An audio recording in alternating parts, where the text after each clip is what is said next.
নমস্কাৰ, স্বাগতম জনাইছোঁ অন্য এটি ভিডিঅ'লৈ আৰু আশা কৰোঁ সকলো ভালে আছে। আৰু এতিয়া গৈ আছোঁ মই বাগানলৈ। বাগানত গৈ আপোনালোকক এজোপা গছ দেখুৱাম। গছজোপা ৰুই আপোনালোকে 10-15 বছৰৰ পাছত 10,000 20,000 তেনেকৈ ইনকম কৰিব পাৰিব। আৰু আপোনালোকৰ ফালে সেই গছজোপানো আছে নাই কমেণ্ট কৰি জনাব। আৰু কি বুলি কয়নো নামটো আপোনালোকে ক'ব। আৰু গছজোপা দেখুৱাম এতিয়া, সম্পূৰ্ণকৈ ভিডিঅ'টো লাষ্টলৈকে চাই যাব।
গাইছ, এয়া হ'ল সাঁচি গছ আৰু এনেকৈ এইবোৰ পাতবোৰ হয়।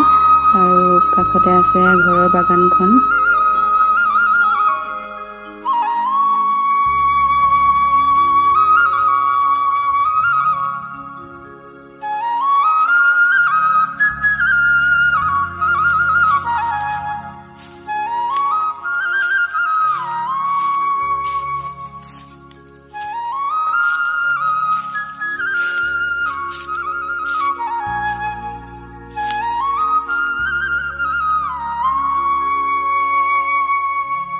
আৰু গাইছ, এয়া পাত আনি থলোহি আৰু ছিঙিলে মা আৰু বাগানৰ এজনী ছোৱালী আছিলে, তাই ছিঙিলে এয়া। আৰু আপোনালোকক এতিয়া দেখুৱাম মই সাঁচি গছৰ পুলিটো কেনেকুৱানো। আৰু তাৰ বিষয়ে যিহেতু ভিডিঅ' বনাইছিলোঁ সাঁচি গছৰ পুলিটো, এতিয়া আপোনালোকক দেখুৱাম কেনেকুৱা।